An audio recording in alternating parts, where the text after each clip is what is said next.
Welcome to Caricomp Insider, where high-tech facial recognition meets real-world intelligence.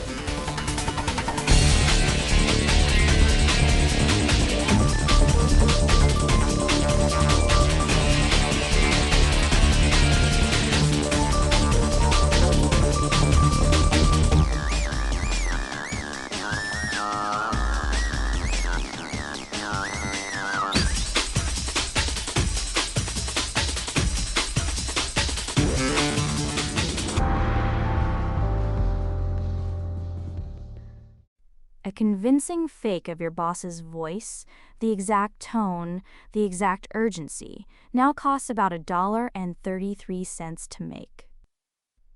Not thousands. Not a Hollywood studio, roughly the price of a candy bar. That number, according to an IBM report on deepfake-driven cybercrime, is the whole reason this problem is exploding. If you've ever gotten a call that made your stomach drop, your manager needs a wire transfer right now, no time to explain, this is your episode. Because the scary part isn't that the voice sounds real, it's that it's cheap enough to try on everyone. A lot of us think we'd catch a fake by staring hard at the face or listening for glitches.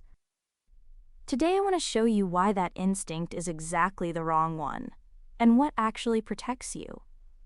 So how do these attacks really work? Let's start with the money, because it changes everything. At $1.33 per attempt, the math tips hard toward the attacker. One successful wire fraud can pay back thousands of failed tries.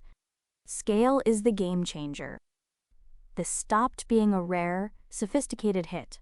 It's now a numbers game aimed at anyone with a job and a bank account. And this isn't theoretical.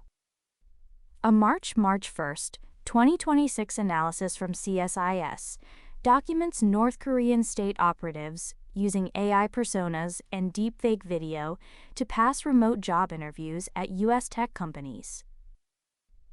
They faked faces and voices on live video calls to get hired and then get inside. For a company, that's an intruder with a badge.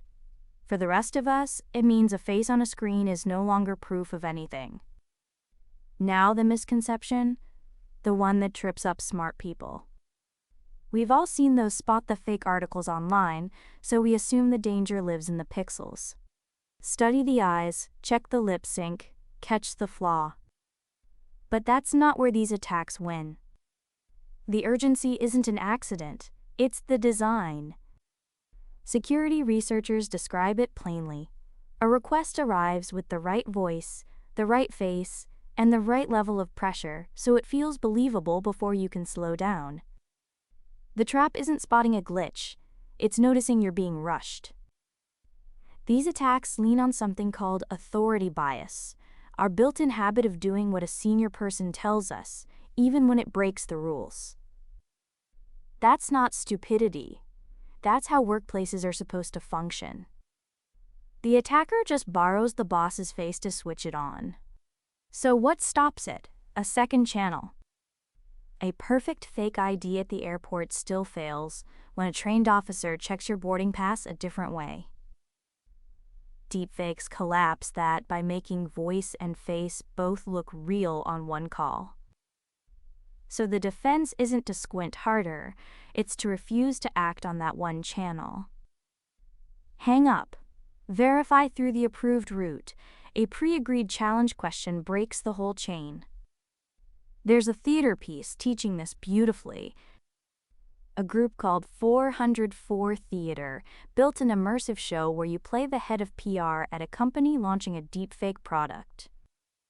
You take Zoom calls, dig through office documents, and make real decisions under pressure. The emotional stakes make the lesson stick in a way a slideshow never could. And that's the flip. The manipulation tactics, authority, urgency, emotional pressure, are the exact same ones con artists have always used. What changed is only the disguise. We already know how to defend against this. We just have to remember to use it when the voice and face are flawless. So here's the whole thing in 3 sentences. Fake voices and faces are now dirt cheap. So scammers aim them at everyone. They win by rushing you, not by fooling your eyes. And you beat them by slowing down and checking through a second, trusted route. Whether you sign the wire transfers or just answer your phone, the rule is the same. A familiar voice is no longer proof, but a second channel still is. That's not something to fear. It's something you can practice. The full story's in the description if you want the deep dive. Now you know something most people in this industry don't. Use it.